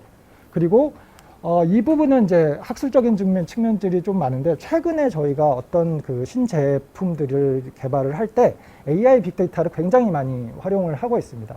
과거에 일본에서 새로운 소재를 만들 때 거의 10년의 트라이얼 에러를 거쳐가지고 실수하고 다시 실험하고 다시 실험을 했던 거를 불과 한 2, 3년 만에 그걸 다 따라잡고 있거든요. 앞으로는 이런 부분에서도 굉장히 많은 기회가 있을 걸로 봅니다. 다만 이게 이 그 신소재를 제조하는 기술, 시뮬레이션 이런 것들이 과연 사업이 될 수 있을까? 물론 이제 이거는 생각하기 나름인 것 같아요. 서비스 사업을 해서 대신 시뮬레이션 해주고 시간을 그만큼 전략해주는 것도 굉장히 좋은 아이템이 될 수 있거든요. 그래서 그런 부분에 있어서도 기회가 좀 있을 거고, 향후에 LG이노텍 같은 경우는 카메라에 대해서 글로벌 1등입니다. 그래서 아까 말씀드렸듯이 애플, 뭐 글로벌 다른 휴대폰, 아니 관련된 카메라 관련된 모든 제품에서 가장 큰 마켓 셰어를 가지고 있거든요. 이 6개 분야에 대해서 저희가 핵심적으로 향후의 미래 사업과 관련된 소재 부품들을 찾고 있고, 그런 창업자들을 찾고 있고, 그런 창업자들과 같이 협력을 하기를 원하고 있는 상태입니다. 그래서 지금 오늘 아이템 안에는 그닥 많이 이제 아이템 자체가 들어와 있지는 않은데, 향후에 이런 자리가 계속 마련이 되면서 저희랑 같이 협력할 수 있는 기회들을 많이 만들어 갔으면 좋겠습니다. 네, 이상입니다. 네, 고맙습니다. LG이노텍의 권진우 팀장이셨습니다. 마찬가지로 Q&A는 온라인 서면으로 저희가 대체하도록 하겠습니다. 온 오프라인으로 참석하시는 여러분들께서 특별히 대기업과의 사업, 기술, 그리고 투자 관련된 부분을 희망하시면 창업으로 연락 주시면 저희가 1:1 매칭해서 계속해서 협력해서 타임 투 마켓, 시장과 고객을 이해하고 있는 국가의 협력을 강화할 수 있도록 저희가 돕도록 하겠습니다. 이제 본격적으로 카이스트 스타트업 5개사 IR 피칭을 시작하겠습니다. 먼저 첫 번째 스타트업은 김을두 교수님, 현재 신소재공학과 석좌 교수님이시고 최근에 한국과학기술한림으로부터 카이스트 연구 대상을 수상하신 바 있는 IDK랩입니다. 네, 안녕하세요. 반갑습니다. 카이스트 교원 창업 기업 IDK랩의 창업자이자 기술 고문을 맡고 있는 신소재공학과 김일두 교수입니다.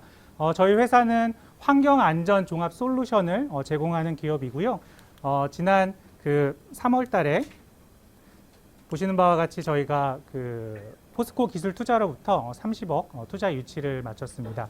포스코 기술 투자를 방문해서 IR하는 그 자리에서 투자 결정이 났고 3주 만에 투자 마무리가 됐습니다.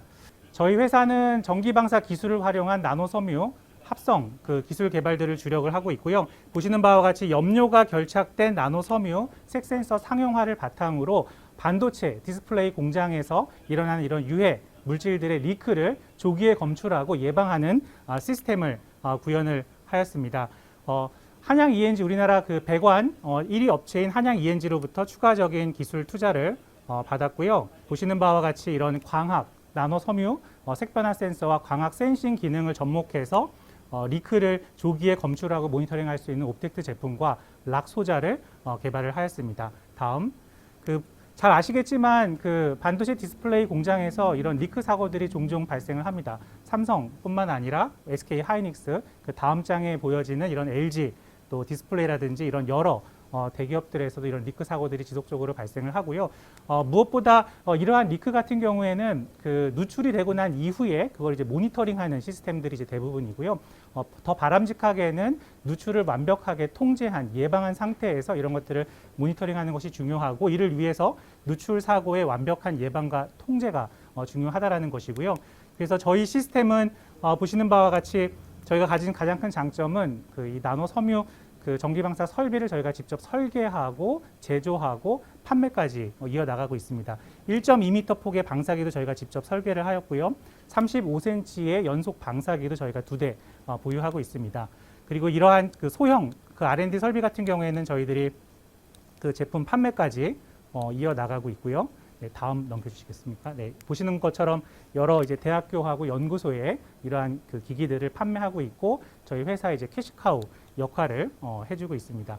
보시는 바와 같이 나노 섬유는 직경이 굉장히 가늡니다. 한 200나노미터 정도 되고요. 이런 리트머스 종이는 그 빽빽하죠, 그죠? 그러니까 가스의 확산이 용이하지 않은 그런 구조이고, 현재 상용화된 이런 상용색 센서와 비교했을 때도 직경이 거의 한 100배 정도 차이가 납니다. 표면적이 넓고 가스 확산이 용이하기 때문에 고속 반응을 유도를 할 수가 있고요. 그 염산 베이퍼에 그 나노 섬유가 닿았을 때 보시는 것처럼 그 빨간색이 이제 검정 색깔로 1초, 2초 만에 빠르게 바뀌는 것을 보실 수가 있습니다. 특히 이렇게 만들어진 그런 나노 섬유와 저희들이 이제 이런 것들을 그 육안으로도 관찰할 수 있지만, 앞서 그 LG 이노텍에서 말씀해 주신 것처럼 그 광학 카메라와 이런 것들을 연동을 시킨다라고 하면 좀 더 정확한 그런 진단이 가능하고요. 특히 포토 다이오드와 같은 이런 저렴한 센서 방식을 활용해서 저희들이 그 리크를 이제 조기에 검출하자라는 그런 것입니다.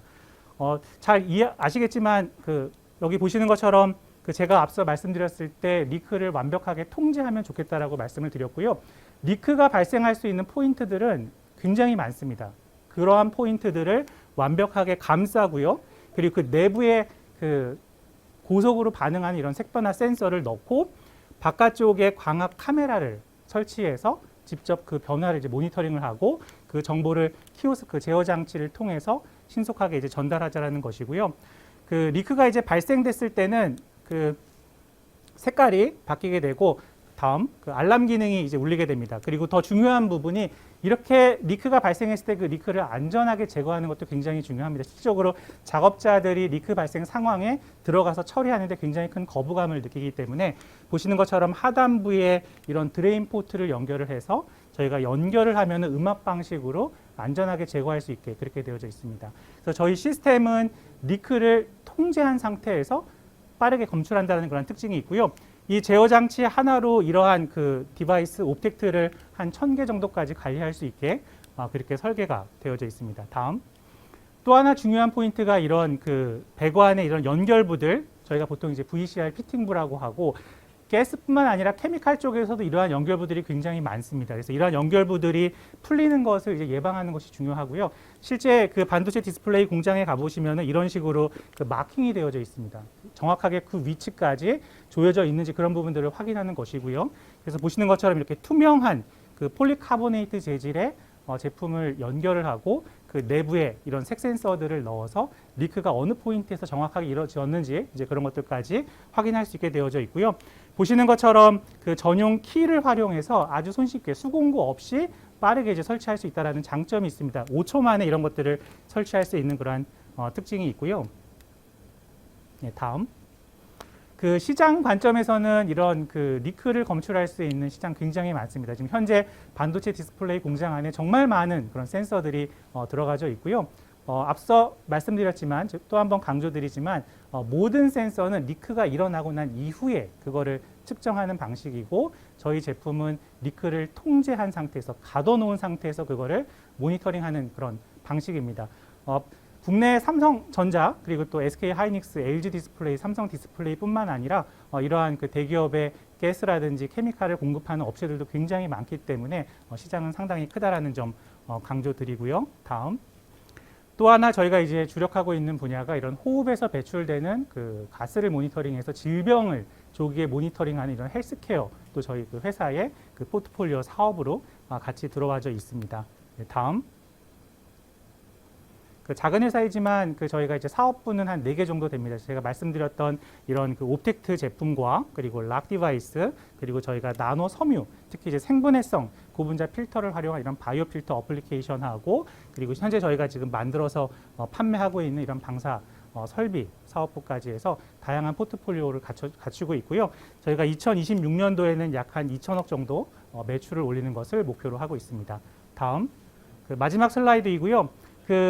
이 리크를 예방하는 거 굉장히 중요하죠, 그죠? 모니터링하는 것도 중요한데 저는 예방하는 게 훨씬 더 중요하다고 생각하고요. 예방과 모니터링이 동시에 이루어지는 이러한 시스템은 그 기존에 나와 있는 것이 없습니다. 그래서 저희가 처음 제시하는 그런 방식이고 좀 패러다임의 변화가 필요하다고 생각이 되고요. 작업자들의 안전 그리고 ESG 경영 이런 부분들하고 잘 맞는 그런 기술이다라고 생각을 합니다.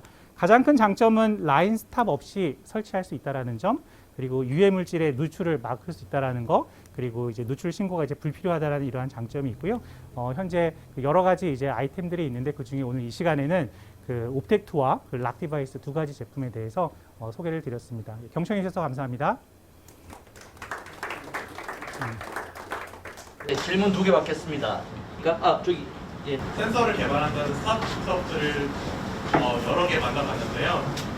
저희가 이런 부분을 만나봤을 때 문제점을 하나 얘기했던 거는 반도체 공장은 모르겠는데 수소 탱크나 이렇게 외부로 이렇게 노출되는 경우에는 센서가 태양광이나 이런 외부 요인에 의해서 변색이 될 수 있는 요소가 있다고 하더라고요.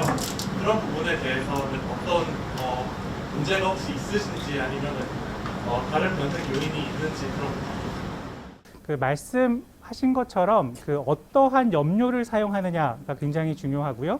그리고 하이드로젠 수소 같은 경우에는 실질적으로 수소와 반응하는 그런 그 칼라리메터릭 다이는 그렇게 많이 알려져 있지는 않습니다. 그래서 그쪽에서는 주로 그 메탈 악사이드 기반의 소재를 사용을 하고 그 하이드로젠과 만났을 때 이제 변색이 되는 그렇기 때문에 그 롱텀 스테빌리티 관점에서는 말씀하신 것처럼 어떤 태양광이나 이런 것들의 영향을 분명히 받을 수 있다라고 생각이 되고요.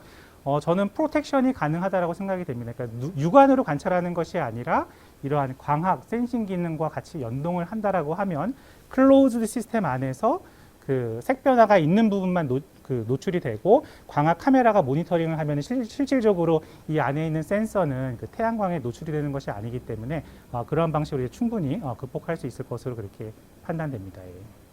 네, 고맙습니다. 오늘 김일두 대표님이 주셨습니다. IDK랩은 현재 CFO를 2023년 모실 예정으로 준비 중입니다. 관심 있는 분들은 연락을 부탁드립니다. 다음은 2번째 이너시아입니다. 오늘 발표는 김효희 대표를 대신해서 박재 CEO가 발표할 예정입니다. 박수 환영해 주십시오. 네, 바로 시작하겠습니다. 네, 안녕하세요. 저희는 전 세계에서 가장 안전한 여성용품을 만드는 엔지니어들 이너시아입니다. 우리의 소비는 과거랑 비교했을 때 많은 것들이 달라졌습니다. 화장품 하나만 구매를 하더라도 성분이 어떤지 뜯어보고 내 몸과 그리고 더 나아가 환경에 괜찮은 제품인지까지 살펴보게 되었습니다. 근데 이렇게 진짜 커진 시장에 정말로 좋은 기술이 적용되어 있는 제품은 얼마나 될까요? 그리고 그런 제품들을 회사를 생산하고 있는 회사는 몇이나 될까요? 생리대 시장도 마찬가지입니다. 선택의 기준이 바뀐 지는 꽤나 오랜 시간이 지났는데 바뀐 것은 없습니다. 가장 예민한 부위에 닿고 어쩔 수 없는 반복 구매가 지속해서 발생하는 시장임에도 불구하고 이 시장에는 새로운 광고 카피만 몇십 년째 있었을 뿐 새로운 소재의 개발이라던가 아니면 혁신은 없었습니다. 그래서 이너시아는 이 첫 번째 여정으로 유기농 생리대 시장에 뛰어들었습니다. 우리가 흔히 알고 있는 대기업들에서는 우리는 이제 셉을 넣은 제품을 판매하지 않겠다. 노셉 선언을 했습니다. 그런데 잘 알고 계시다시피 생리혈은 단순히 흐르는 피가 아닙니다. 내 몸에서 많은 피가 불시에 떨어지는 건데요. 그렇기 때문에 높은 흡수력은 생명입니다. 하지만 그 기존에 있었던 제품에서 셉을 빼는 것 외에는 별다른 해결책이 없었던 대기업들은 어차피 생리대는 자주 갈아야 하는 제품이니까 라고 말하면서 고객의 페이는 무시했습니다. 그럼 고객들은 당연히 세고 짓무르게 됐죠. 그렇다 보니까 요즘 다시 태어나고 있는 생리대 스타트업들은 오히려 5년 전으로 돌아가 다시 고분자 화학흡수체 셉을 넣습니다. 그리고 이 셉을 넣은 생리대를 사용한 사람들은 역시 흡수력이 좋다. 이래서 비싼데도 쓸 수밖에 없다. 이런 식으로 이야기를 합니다. 즉 현재 이 생리대 시장에서 고객들은 축축하거나 아니면 어쩔 수 없는 불안감을 안고 가거나 둘 중에 하나를 선택할 수밖에 없었던 시장이라는 말입니다. 이게 전부가 아닌데요. 셉은 심지어 석유에서 온 미세 플라스틱입니다.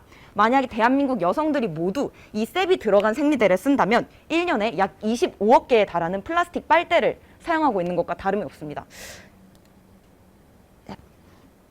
그래서 이 미세 플라스틱이 여성용품 시장에서 완전히 퇴출되는 게 먼 미래의 일은 아닐 것입니다. 몇 년 전까지만 해도 우리는 치약, 샴푸 같은 것에서 흔하게 미세 플라스틱 캡슐을 볼 수 있었습니다. 하지만 제재가 되면서 사라졌고요. 또 아마 몇 달 전에 뉴스만 보셔도 아실 수 있으실 텐데 고기 흡수 패드 이슈가 뉴스에 떴었습니다. 고기 흡수 패드에 핏물을 흡수하기 위해서 들어갔던 미세 플라스틱 캡슐이 고기에 붙었고 그걸 사람이 다시 먹게 된다. 이 과정에서 인체에 악영향이 끼칠 수 있다. 이런 뉴스 보도였는데요. 앞다퉈서 업체들은 이 고기 흡수 패드에서도 미세 플라스틱을 빼겠다 선언했습니다. 그러면 그 다음은 어디서 빠질까요? 그리고 그걸 대체할 수 있는 소재는 무엇일까요? 저희는 그게 바로 저희가 개발한 셀라텍스라고 생각합니다. 이너시아가 만들었습니다. 100% 자연에서 온 재료에 일렉트론 빔만을 더해 만든 고흡수 레이어 셀라텍스입니다. 기존에도 이런 시도를 하고 있었던 다른 업체들은 많았었는데요. 다른 업체들은 이 식물성 재료에서 온 것들을 각유시키는 과정에서 화학 각유제를 사용을 했습니다. 화학 각유제를 사용하다 보니까 아무래도 이 잔존 화학 독성이라던가 결국 수치 면에서 긍정적인 결과만을 가져갈 수는 없었습니다. 저희는 식물성 재료에 이 화학 첨가제를 넣은 뒤에 천연 흡수체라고 말하는 것과 전혀 다른 진짜 천연 흡수체입니다. 저희는 일렉트론 빔만을 사용을 해가지고 각유를 했는데요. 그렇기 때문에 화학 각유제에서 오는 잔존 화학 독성 문제에서 자유로울 수 있었습니다. 카이스트 4명의 엔지니어들이 약 350여 개의 샘플 테스트를 거쳐 피부의 수분은 지키고 이온 분비물만을 효과적으로 흡수하는 기술을 만들어냈습니다. 네, 이러한 셀라텍스의 기술력은 다양한 공인기관에서 인증받았습니다. 또한 현재 특허 4개를 출원한 상태이고요. SCI급 논문 게재를 위해서 논문 작성도 진행하고 있습니다. 단순히 저희는 성능 혹은 자연 이런 쪽만 좋은 것이 아니라 고객에게 실제 제품을 배부하고 테스트한 결과 성능 측면에서도 인정을 받았습니다. 한 달에 거친 블라인드 테스트 결과 셀라텍스를 넣은 이너시아의 생리대 제품이 단순히 좋은 기술, 좋은 제품이 아니라 정말 고객들에게 효과를 느끼고 사고 싶어하는 제품이라는 것을 증명하는 데 성공했습니다. 저희가 WTP, Willing to Pay를 조사를 했는데요. 실제 고객들이 저희 생리대를 사용을 했을 때 이 1, 2위, B2군이 저희 제품인데요. 기존 시장에 판매되고 있는 제품보다 훨씬 저희 제품이 높은 가치를 가진다고 응답을 해줬습니다. 이 모든 제품에 있는 로고를 다 가리고 진행한 결과였는데요. 저희도 정말 놀란 결과였습니다. 완전 블라인드였는데 저희가 모두 상위권을 차지했습니다. 여성들의 일상, 사람들의 일상에서 기술이 닿지 못했던 분야에 기술을 접목시켜 그들의 삶을 조금 더 편안하게 그들의 삶의 필요에 커지는 시점에 맞춰서 가장 먼저 일상으로 데려오는 기업이 되려고 합니다. 소비자이자 엔지니어이고 기획자로서 과학적으로 진부한 제품을 만들어서 감각적으로 소비자에게 다가가도록 하겠습니다. 현재는 4명의 카이스트 출신 코파운더에다가 생리대 판매 경험이 있는 마케터분, 그리고 이제 디자이너, 개발자 등등 7명 모두가 엄청난 오너십을 가지고 함께하고 있는 스타트업입니다. 근본적인 제품의 진보가 더딘 시장에서 고객들은 그동안 안전성 혹은 편의성 둘 중에 하나만을 선택받기를 강요되어 왔습니다. 이렇게 기술의 발전이 없었던 시장의 책임은 고객에게 돌아갔고 우리는 늘 스스로 선택을 하면서 이게 가장 최선일 거야 라고 생각을 해야 했었습니다. 하지만 이너시아는 타협할 수 없는 가치인 기술로 만들어낸 혁신적인 경험을 제공하는 스타트업이 되고자 합니다. 여성들이 익숙하게만 견뎌야 했던 모든 불편함에 새로운 발명을 더하는 글로벌 fem테크 기업이 되겠습니다. 감사합니다. 네, 고맙습니다. 질문 두개 왔겠습니다. 시장에서 가장 큰 시장은 아가들 시장인데 그쪽에는 아까 말씀하신 것 같은 친환경들, 인체에 유해한 성분들 대신해서 만들 수 있는 아이템들의 그런 걸 구상하시고 계시는 거죠? 네, 맞습니다. 저희도 안 그래도 그쪽 또한 되게 큰 시장이고 지속적으로 보고 있는데요. 아무래도 이제 저희가 어떠한 액체를 흡수하느냐에 따라서 기술의 이제 그 최적화된 정도가 달라지게 됩니다. 그래서 현재도 그쪽 방향으로 최적화에 거의 성공한 단계이고요. 다만 저희가 걱정되는 부분은 아시다시피 이제 아이들 기저귀에 들어가는 흡수체 양은 생리대랑 비교가 안 되게 양이 많습니다. 한번 이렇게 잘라보시면 가루가 이렇게 후두두 떨어지는 걸 보실 수 있는데요. 그렇다 보니까 아무래도 가격적인 측면에서 비율이 많이 올라가게 됩니다. 그렇기 때문에 이런 가격을 또 증명하는 시장이 되려면 저희가 그거보다 앞서서 브랜딩이라던가 고객들과의 신뢰가 조금 더 강해져야 된다고 생각을 했고요. 그리고 기저귀 시장은 생리대 시장과 조금 다르게 저희가 조사를 해본 결과 그 기저귀의 브랜드 네임이 조금 더 중요하게 작용하는 시장이라고 생각을 했습니다. 그래서 저희의 현재 기술의 완성도는 이미 완성 단계에 올라와 있으나 이러한 가치를 고객들에게 잘 전달할 수 있는 방법을 지속적으로 찾고 있는 시장입니다. 네. 다음은 그 세 번째 기업인 코스모스 랩입니다. 코스모스 랩은 코스모스라는 뜻이 두 가지가 있죠. 들꽃의 한 종류이기도 하고 우주를 의미하기도 합니다. 현재 비발화성 아연 브롬 슈퍼 이너스텍을 제조하는 스타트업입니다. 박수로 한번 부탁드리겠습니다. 안녕하십니까. 코스모스랩 대표를 맡고 있는 이주혁이라고 합니다. 네. 저희는 다소 생소하시겠지만 슈퍼 캐패터리라는 기술을 제조하고 개발하고 있는 팀입니다.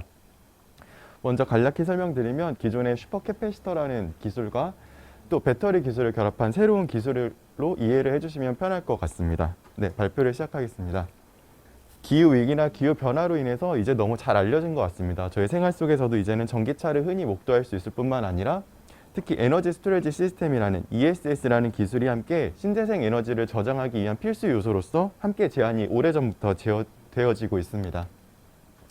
하지만 현실은 이러한 두 시스템에 주로 사용되어지는 리튬이온 전지의 발화성으로 인해서 현실은 꽤 녹록지 않은 것 같습니다. 왼편에 보시는 것처럼 흔한 빈번한 사고에서도 흔한 화재 사고가 일어나거나 ESS도 국내 80% 이상의 시설이 화재로 인해서 가동이 실제 중단된 상황입니다.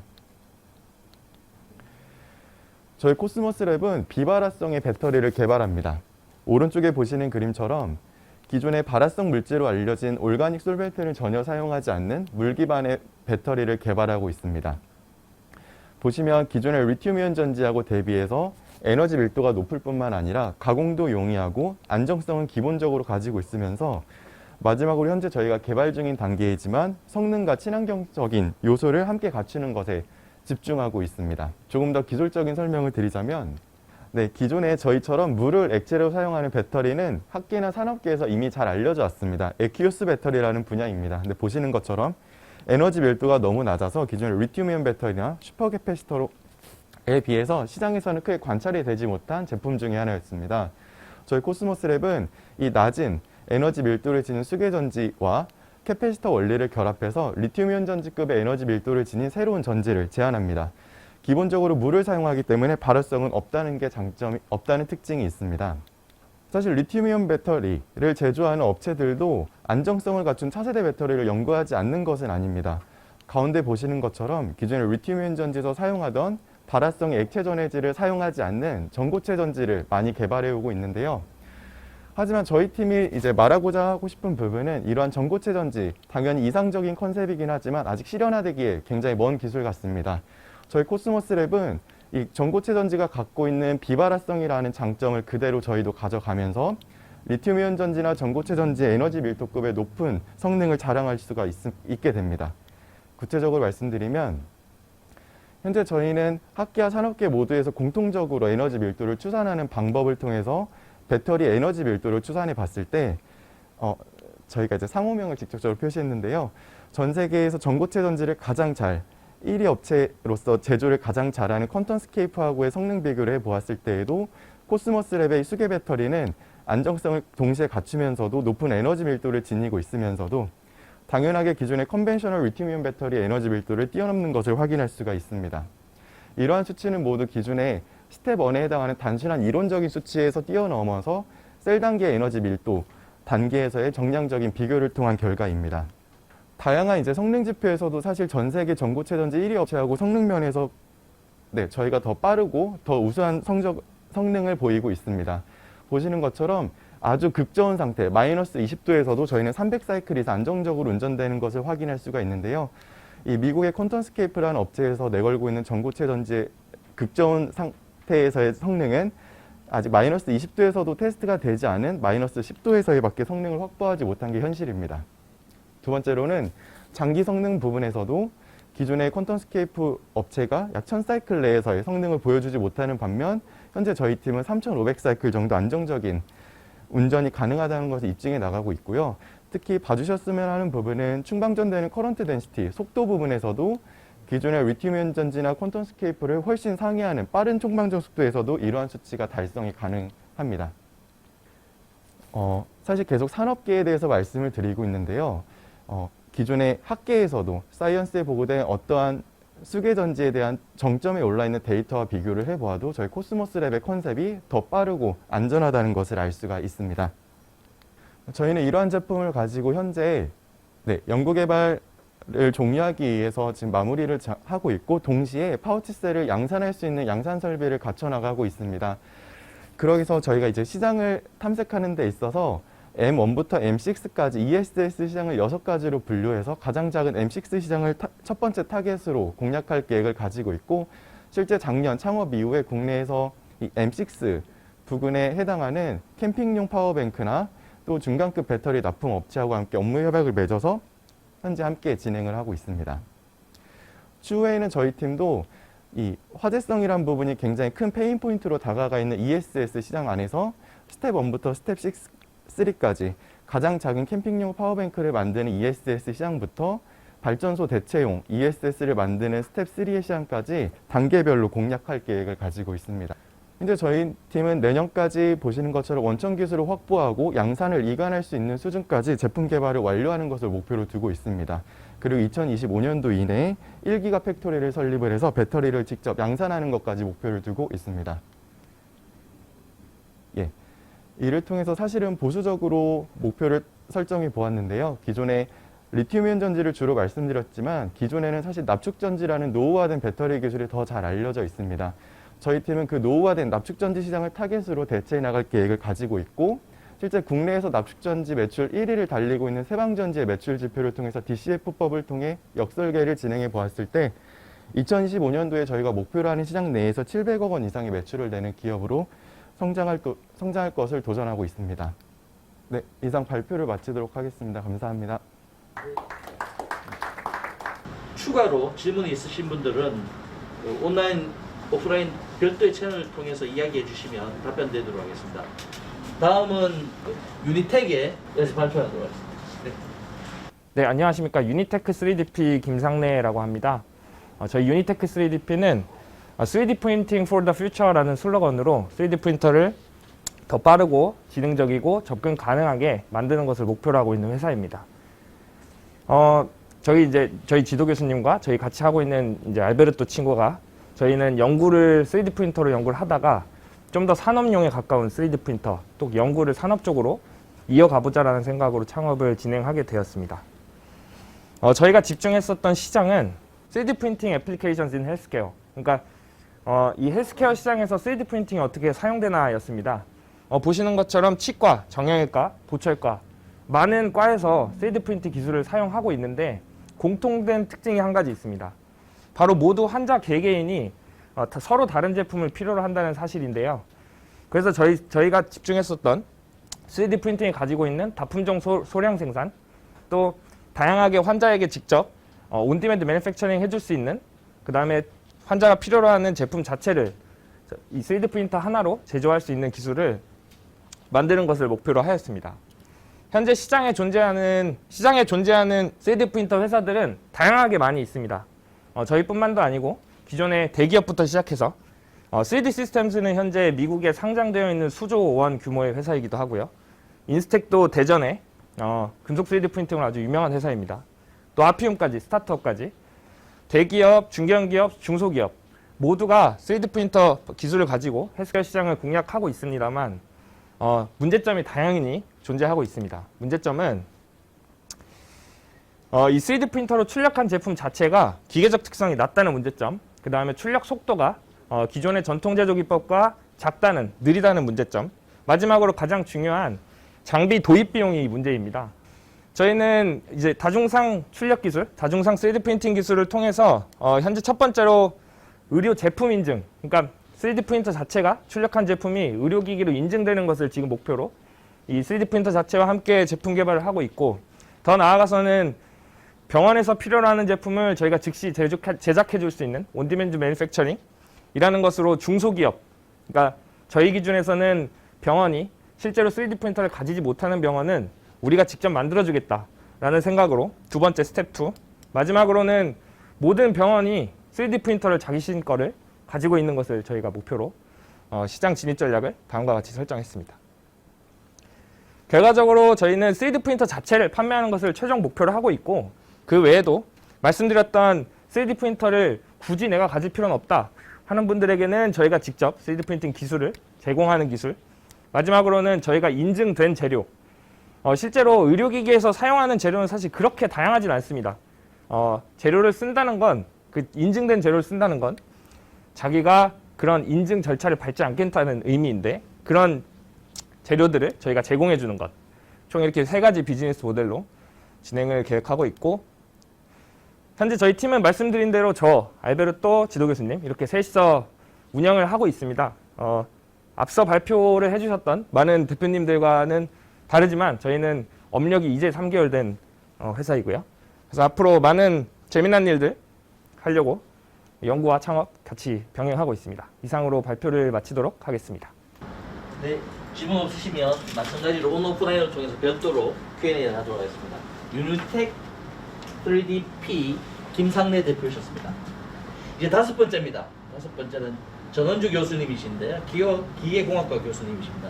제가 삼고초려해서 모셨고요. 지금 그 예비 창업가십니다.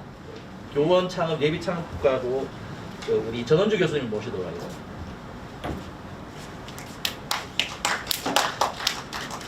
네, 안녕하세요. 반갑습니다. 기계공학과에서 그 파동 에너지를 제어하는 연구를 하고 있는 전원주라고 합니다. 저는 아직 이렇게 창업을 하신 분들과 다르게 예비라는 단어가 앞에 지금 붙어 있는 사람이고요. 저희가 그냥 에이밍 하는 것은 조용하고 편안한 세상에 관한 것입니다. 네, 혹시 어제도 층간소음에서 고통받으셨던 분들이 여기 계실 수도 있고, 또 조용한 차를 타고 오는데 사실 노이즈한 환경들을 우리가 경험하고도 있는데요. 제가 오늘 저희 것들에 대해서 조금 말씀을 드리도록 하겠습니다. 저희의 미션 스테이트먼트는 소재 중에서 주로 음향과 진동을 제거하는 소재들에 대한 것들에 대한 대안과 새 기술을 만드는 것에 대한 연구를 하고 있습니다. 그래서 흡음이 필요하고요. 그러니까 소리가 왔는데 돌아가지 않아야 됩니다. 또 차음이 필요하고요. 소리가 부딪혔는데 뚫고 들어가서 시끄럽게 하지 않아야 됩니다. 재진이 필요합니다. 떨고 있는데 떨지 않는 것처럼 느끼게 해줘야 되는데, 그와 같은 기존 소재들이 있는데 기존 소재들이 가지고 있는 물리적인 법칙이 있습니다. 그 법칙을 옵티마이즈까지는 할 수 있지만 완전히 뛰어넘는 식의 기술이 필요하다고 생각이 들어서, 여기 그리스어 알파벳으로 메타, 요즘 메타라는 단어가 워낙 많이 쓰이고 있는데, 그리스어로 메타라는 뜻의 소재가 아닌 메타 구조, 그러니까 사람이 만든 엔지니어드 스트럭처를 가지고 기존 소재에서는 도무지 할 수 없었던 흡음, 차음, 재진 성능을 만드는 그런 일들을 하고 있습니다. 그래서 지금 말씀드린 것처럼 흡음을 하기 위해서 어떤 식으로 우리가 메타라는 컨셉을 쓰는지 말씀을 드리자면, 기존의 흡음재입니다. 많이 보실 수 있는 흡음재인데요. 저희는 이제 메타 표면이라는 것을 만들어서 대부분이 뭐 플라스틱이나 3D 프린팅 소재로 만들어져 있고, 소재는 전혀 상관이 없습니다. 뭘로 만들어도 상관이 없는데, 중요한 아이디어는 뭐냐면 여기에 소리가 부딪히면 원래 나와야 되는데 소리가 느끼기에 이 전체가 공기처럼 느껴지게 하는 기술을 저희가 연구했고요. 실제로 실험으로 검증을 했었습니다. 그래서 되게 얇아야 되는데요. 가볍고 얇아야 되는데 저희가 두께를 얘기할 때는 항상 파장을 기준으로 얘기를 합니다. 그래서 파장 기준으로 30분의 1로 굉장히 얇은 두께를 가지고, 저주파가 항상 챌린지인데요. 저주파에 있어서 99% 이상을 흡음해서 돌아온 소리가 거의 되돌아가지 않는 그와 같은 메타 표면을 만든 것이 첫 번째 메타고요. 두 번째는 패널입니다. 철판을 씁니다. 바닥에서 소리가 올라오는 것을 막거나 벽을 뚫고 소리가 가지 않게 하려면 철판이란 벽들을 쓰는데요. 그 같은 것을 쓰지 않고, 차음판을 쓰지 않고 저희가 만들고 있는 패널이라는 게 있는데, 이것의 질량을 음수로 만든다든지 아니면 스프링 개수, 강성을 음수로 만들 수 있다면 이 안을 굉장히 얇고 가벼운 것을 통과했는데 대부분의 에너지들은 통과하지 못하고 안쪽은 굉장히 조용해지게 됩니다. 그래서 저희가 만든 메타 패널인데 직접적으로 비교를 하자면 그냥 강판을 가지고 생각을 하면 20분의 1 정도의 5% 미만의 무게를 가지고 대부분의 에너지를 차단할 수 있다는 특징이 있고요. 그리고 저희 기술 중에서 어느 주파수 대역은 질량을 음수로 만들고 다른 주파수 대역은 스프링 계수를 음수로 만들어 가지고 밴드가 분리되어 있는 소음이 있죠. 웅웅거리는 소음이랑 끽끽거리는 소음이 동시에 나는 경우에 사실은 기존 소재는 어디에는 좋고 어디에는 좋지 않고 우리가 그것을 타겟팅할 수 없었었는데 저희 같은 경우에는 분리된 광대역 소음, 만약에 전기차를 예를 들면 저주파 노면 소음은 낮은 수에 해당되고요. 모터 소음, 이전에 마스크에서 가려져 있던 마스킹돼 있던 그 소음들은 고주파에 해당될 텐데 그것들을 동시에 차단할 수 있도록 각각 질량과 스프링 계수를 음수로 만드는 기술들을 가지고 이것도 역시 검증이 이제 되어 있는 상태입니다.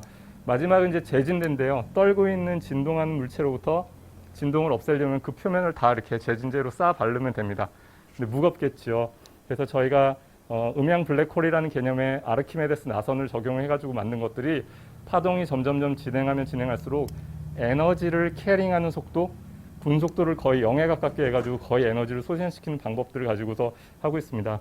그래서 기존에 저희가 음양학을 보든지 진동공학을 보든지 파동학을 보면 항상 법칙이라는 게 있는데 무거워야 되고 두꺼워야 되는 그 법칙이 항상 있었었는데 이제 그것들을 넘기 위해서 아까 말씀드린 대로 이건 전혀 공기가 아닌데 공기처럼 느끼게 하고 질량을 음수로 만들거나 강성을 음수로 만들거나 이런 식으로 뛰어넘는 일들을 저희들이 주로 하고 있습니다.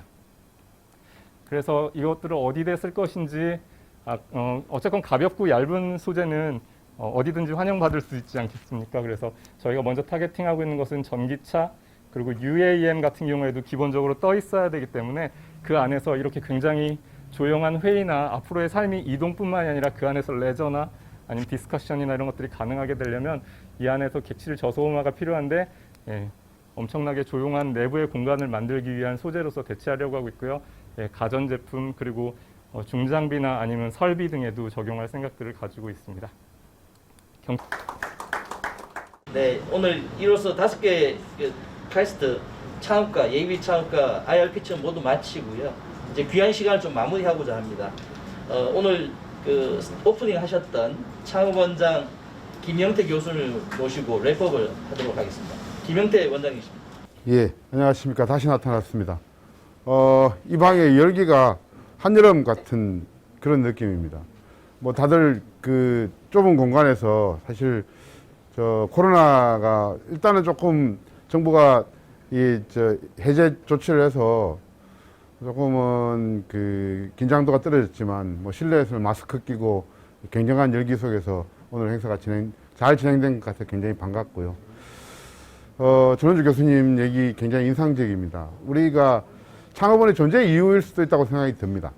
오늘 이런 행사가 카이스트 스타트업 테크 플라자라고 하는 이 행사는 창업원을 위한 행사가 아니고 창업자 내지는 예비 창업자와 또 투자자 우리 커뮤니티를 형성해 나가는 그런 계기로 저희들이 만들어가고 있습니다. 여러분들께서 지속적 관심을 좀 보여주시고 서로 윈윈할 수 있는 기술 창업의 본산으로 저희가 커가는데 많은 관심과 지원을 부탁드립니다. 우리 창업자들에게 많은 박수를 주시면 감사드리겠습니다. 마치겠습니다. 네.